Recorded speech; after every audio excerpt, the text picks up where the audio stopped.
Ayan po mga kalingap, panoorin po ninyo ang part 2 ng karanasan ni Nanay Nelly.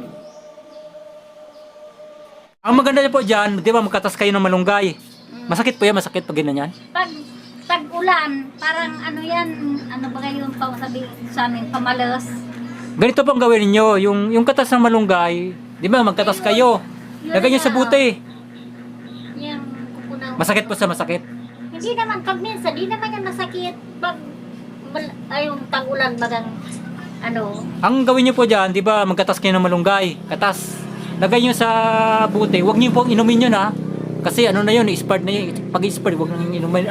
Ang iniinom kasi yung bagong pitas, tapos bagong katas, yun ang iniinom. Pero yung sa mga sugat naman, ganito po ang proseso dyan. Pag sugat po ang pinag-uusapan, yung katas ng malunggay, katas ka na, marami para pag may sugat, yun lang ang ano mo, gagamitin mo.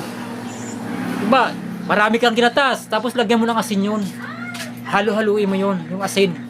Tapos kapag may mga ganyan, pwede mong kumuha ka ng konti na kasi ibabad mo yun. Oh, yung katas ng malunggay na may asin, doon mo ibabad yan, yung mga ganyan.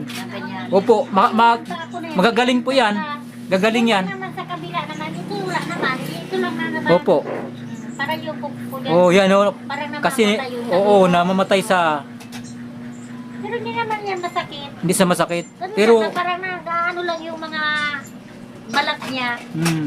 pero mas maganda po diyan ano po, subukan yung ibabad sa yung katas ng malunggay. Ayan, Tapos pag naano ko Oo. naman yan, subukan mo kasi naman. siyempre pagka na ano kanya, yung nagkamali ka baga sa paglakad, tapos na ano doon sa baga kung merong Parang napangko. oo yun, siyempre masakit yan eh, masakit. di ba? Ano dito. Mas maganda yung ano sa yung gumaling na pag ano, wala sang Balik yung dati. opo, babalik siya sa dati. Kaya yung sinasabi mong mainit, Opo. respect naman din sa Mabisa po talaga yung mainit. Mabisa talaga. Para sa akin, nasubukan ko na rin. Pinagat ako ng ano ba yan? Yung ulalaypan. Ano ba Opo. yung matawag Tagalog ang ulalaypan? Alupihan. Alupian. Oh, alupihan. Alupian. Pinagat ako dun sa ilayan. Linggo. Opo. Mag-isa ako dun sa ilayan. Opo. Nagdadamo ako. Sabi ko, pag mamaya-maya alas na uwi na ako. Hindi, sige, sudan mo ko. Pagdating doon sa may mga bunot, parang natanggal yung bunot. Oh. Hindi ko naman nakita kung ano tumakbo, kung ano. Basta parang may kumagat sa akin dito. Ito ay, ito, Oh. maitim pa nga oh. Oh. Dito, ay, parang kuminagat dito. Sabi ko, antik siguro. Sabi ko, parang tumatagal. Sige, sundan mo ko. Parang tumatagal. Sumasakit. Hindi ko na. Yung sakit ko nandito na. Ano kaya? Sabi ko, mag-isa ako. Yun na naman na iniisip ko. Mag-isa pa naman ako. Sabi ko, sakit ang ginawa ko. Umuwi ako. Tanggalin ko yung ano ko. Yung kita ko. Lagay ko dun sa bilis. Magpakulo ako ng tubig. Pakulo ko ng tubig. Nagplangga na ng maliit. Iganyan ko doon sa mainit, tapos gaganyan-ganyanin ko. Mga ilang bisos ko pag ano yung pa ako doon sa mainit. May sabi ko, tatanggal na naman yung sakit. Sabi ko, salamat sa Diyos. Sabi ko, gagawin ako. Ano, maalis na yung sakit doon sa ginawa ko. Wala yung mga kamandag ng... Oh, yung kamandag ng Sabi alupihan. ko, umuwi na ako. Sabi ko, mag-isa mo naman. Ibig sabihin po, yung talaga, Yung pag- kagat- ano ko talaga sa mga ganyan, mainit. yung kagat po ng alupihan, pwede pa rin po yung mainit na tubig. Oo. Ayun. Ayun na kaya nga, ginawa ko yun. Sabi Opo. ko, baka pwede. Sinubukan Oo. ko naman, wala naman ako ibang naisipan. Oh. Wala naman ako, sabi ko, gagamot. Ano Oo. ba kaya gagamot ko? Kaya ginawa ko, pakulo akong tubig kay takuri ako doon. Opo. Ilagay ko ganyan. Pag mainit, kaya tagal ko, magaganyanin ko. Hanggat bumaba yung ano sakit. Oo. Ako ganyan. Kasi nawala na. Mga ilang araw, wala na rin sabi ko. Sabi ko sa kanya, kinikwento. Kinagatmaya nga kawa ko dito, ano daw kung hindi ko naman nakita kung ano. Oh.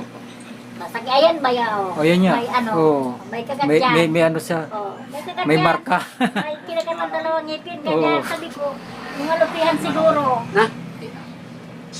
Kasi namamaga po yan, di ba? Pag nakagat kayo. Hindi naman namaga, namula lang. Ayun. Nam, Wala. namula lang. Hmm. Namula lang siya dyan. Hmm. O di sabi ko, maganda talaga sabi ko ang mainit. Di pagdating ko dito, mga ganun-ganun din ako. Masakit pa nga. Pero hindi naman yung katulad ng sakit na Yung hindi pa nababad. Hindi pa nababad siya sa mainit. Hmm. Talaga sabi ko, talaga nakakamatay talaga ng bakterya yung mainit at Oo. tubig. Kahit na siguro mga yung mantika, pag nilagay mo sa mainit. Hindi kasi yung mantika kasi pag napasok ka nun, mainit eh. Mainit.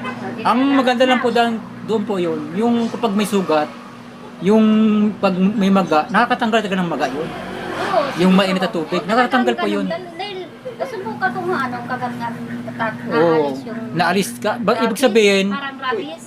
yung, kasi namamaga kasi yan eh. Pag binawad mo sa mainit na tubig, natatanggal yung maga, tapos yung sugat, mabilis yung milom. Oo, Mabilis matuyo yung sugat. kasi yun na nga, yung rabies, sa sugat, namamatay na yung bakterya. Yung talaga naman kako, kahit na siguro sa ahas siguro. Baka pwede po yun, no? Yung Oo. mainit na tubig. Yung baga, bagong tuklaw, tapos ibabad sa mainit na babad mo tubig dun sa yung mainit na tubig. pinagtuklawan, di ba? Oo. Siguro, Kaso- lahat ng Kasi- sinusubukan ko talaga. Yung- Ilang beses na ako magsubok ng mainit na panggamot. Yung kagat kasi ng ahas, lalo pag may lason talaga yung ahas, yung may ano talaga. O kabilis. Saglit lang, di ba? Patay, Kasi yung patay ang dugo, tao. Yung dugo. Opo. Patay ang tao kagad dun eh. Pero, wala pa kasi nakakasubok ng ganun eh, no? Yung pagka natuklaw ka eh, ibabad sa may na tubig. Oo, Buti yung ako ang dami. Oo nga, kung may na tubig. Ako ang dati. Kung meron sa termo, Yeah. Talaga ganun talaga. Yung para sa akin na pagsubok sa akin. Marami na rin dinaanan ko sa mainit.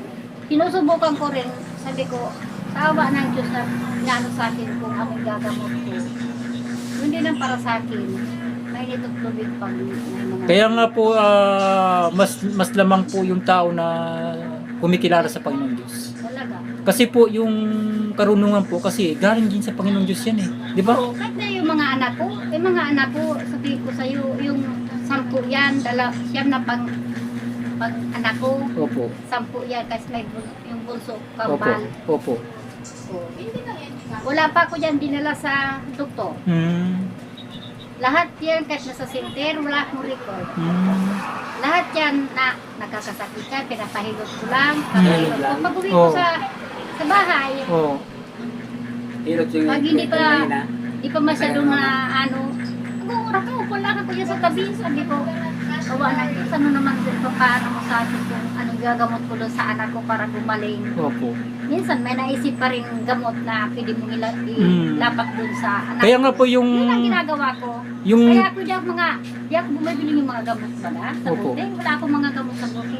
Mga herbal lang. Kaya nga po yung ano eh, yung mga... Hindi na ako magagamot. Mga noon na gamit, di ba? Oo. Yung gamit noon na hindi pa yung doktor, di ba? Hindi pa tayo sa doktor eh. Ibig sabihin yung mga gamit noon ng mga matatanda, mabisa po talaga, no? Mabisa po talaga. Mabisa. Kasi ngayon, gusto ng mga tao ngayon, Mabilis, madalian, mabilisan. tamad sila kumuha Oo, ng mga tama. panggamot. Tama po. At Gusto saka, nila palagi may pera para pagka-pera bumili. Yun na. Para sa akin naman, ayoko naman. Yung pera mo, gagamitin mo sa opo, pagkain. to tama po yun. Oy, pag may anak mo, pwede mong gamutin kung ano na lang yan. Opo. Hindi ka na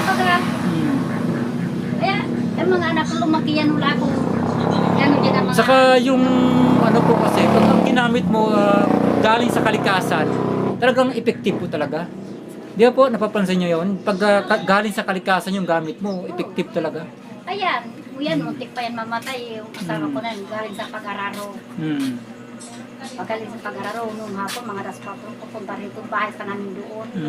Punta rito sa baryo, uwi, nag-inom mga ilang araw, magkasakit.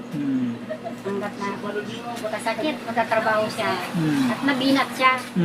Dilaw na yung katawan niya. Sabi ko, ano ba naman yun? Ano ba yung gagamutan dyan? Sabi ko, magpagamot ka muna kato doon sa barangay Pintahan. Okay. Pinagamot ko doon. Tapos pag-uwi namin, nakajakit siya, tapos Oo. dilaw na dilaw yung katawan niya. Opo. Dilaw na dilaw talaga, pati yung mata niya. Opo. Sabi ko, ano na ba yan? Siguro mamamatay sa isip ko. Mamamatay na siguro. Oo, kasi dilaw. Yan po, mga kalingap. Abangan po ninyo ang part 3 ng karanasan ni Nanay Nelly. Marami pong salamat sa mga viewers, mga supporters, at mga sponsors. Lalo-lalo na po kay Kuya Bal Santos Matuba, kay Kuya Rob, kay Ate Edna, Ate Jack. I-subscribe, i-like and share. Huwag po ninyong kalimutan na pindutin ang notification bell para updated po kayo sa aming mga upload. Marami pong salamat.